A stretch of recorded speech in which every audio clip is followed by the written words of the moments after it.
তো হ্যালো বন্ধুরা, welcome to my new video. তো আজকের ভিডিওটা হচ্ছে খুবই একটা গুরুত্বপূর্ণ ভিডিও। তো আজকের ভিডিওটা হচ্ছে তোমাদের এই এসআইআর ফর্মটা নিয়ে ভিডিও হচ্ছে।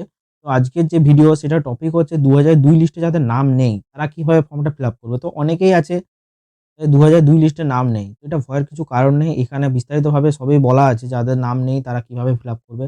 তো চলো আজকে সেই বিষয়ে তোমাদেরকে একটু আমি আলোচনার মাধ্যমে পুরো স্টেপ বাই স্টেপ ধরে আমি বলে দেব। ভিডিওটা কন্টিনিউ দেখতে থাকো, তাহলে বুঝতে পারবে যাদের নাম নেই তারা কিভাবে ফর্মটা এখানে ফিল আপ করবে। ওকে। তো এখানে দেখতেই পাচ্ছ ১ম এ কি আছে, জন্ম তারিখ। ওকে। তো জন্ম তারিখ যার ধরুন নাম নেই ২০০২ লিস্টে, ঠিক আছে? তার এখানে কি করবেন, জন্ম তারিখটা লিখে দিবেন। ওকে। দিয়ে তার এখানে আধার নাম্বার যেটা আছে, আধার নাম্বার এখানে দিবেন। ভালোভাবে লিখে দিবেন। দিয়ে ফোন নাম্বার এখানে দিবেন। দিয়ে তার পিতার নাম দিবেন। ওকে। দিয়ে তার এখানে পিতার এপিক যে নাম্বার, ভোটার নাম্বার সেটা এখানে দিয়ে দিবেন। দিয়ে এখানে তার মায়ের নাম লিখবেন। মায়ের নাম লেখা কমপ্লিট হয়ে গেলে তো এখানে কি করবেন, মায়ের যে এপিক নাম্বার, যে ভোটার নাম্বার সেটা এখানে দিয়ে দিবেন। এবং এখানে দেখুন এখানে লেখা আছে কি স্বামী স্ত্রীর নাম যদি থাকে, ঠিক আছে? যদি এখানে স্বামী স্ত্রী থাকে, ধরুন ছেলের যদি করছেন এটা ফর্মটা ফিল আপ, তো তার যদি মানে বিয়ে হয়ে থাকে তাহলে স্ত্রীর নাম এখানে লিখবেন এবং স্ত্রীর এপিক নাম্বারটা এখানে লিখে দেবেন। আর সে যদি মেয়ে হয়ে থাকে তাহলে স্বামীর এখানে এপিক নাম্বারটা দেবেন এবং এখানটায় তার নামটা লিখে দিবেন।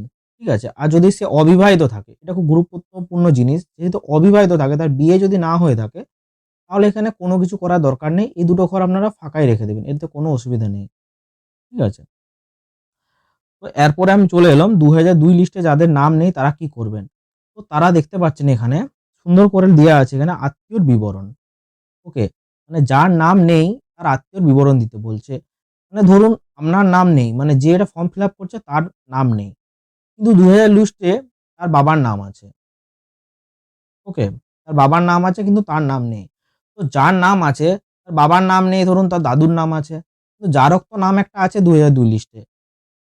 তো কি করবেন, এখানে তার নামটা দিবেন। যার ২০০২ লিস্টে নাম আছে যে ব্যক্তির, সে দাদু হোক বা বাবা হোক, তার নামটা এখানে দিবেন।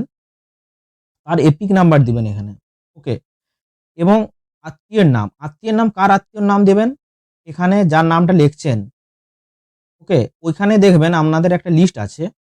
ভোটার কার্ডের একটা লিস্ট পাওয়া যায়। গুগলেতে আপনারা দেখে নিবেন। আর যদি না দেখতে পারেন তো আমাকে বলবেন, আমি এটা নিয়ে একটা ভিডিও বানিয়ে দেব। তো ওখানে দেখবেন যে নাম আছে তার পাশে লেখায় দেখবে সম্পর্ক বলে একটা দেয়া আছে। তো সেখানে আত্মীয়ের নাম লেখা আছে। তো সেখানে আত্মীয়ের নামটাই লিখে দিবেন এবং সেখানে সম্পর্কটা লেখা আছে, পিতা বা যা হোক একটা সম্পর্ক লেখা আছে। সেই সম্পর্কের নামটা এখানে লিখে দেবেন। দিয়ে এখানে জেলা লিখবেন, দিয়ে রাজ্যের নাম লিখবেন, বিধানসভা কেন্দ্রের নাম, বিধানসভা কেন্দ্রের নম্বর, অংশ, ক্রমিক। তো এই করলেই আপনাদের টোটাল এই ফর্মটা ফিল আপ হয়ে যাবে ২০০২ লিস্টে যাদের নাম নেই। আর আরেকটা কথা, আপনারা ফর্মটা ইংরেজি করুন বা বাংলায় করুন, যেভাবে পারে আমরা করতে পারেন, কোনো অসুবিধা নেই। এখানে কোনো কিছু উল্লেখ নেই যে বাংলা দিয়ে করতে হবে বা ইংলিশে করতে হবে, কোনো বাধ্যতামূলক কোনো কিছু নেই। তো আপনারা যেসে মন যাবেন সেখানে ফর্মটা ফিল আপ করবেন। তো কোনো যদি কোয়ারিজ থাকে আর এই ফর্মের নিয়ে তো কমেন্টে জানিও। আর এরকম ভিডিও দেখার জন্য চ্যানেলটা সাবস্ক্রাইব করে দিও। ওকে? আবার আমি নতুন টপিক নিয়ে ভিডিও নিয়ে আসবো তোমাদের জন্য।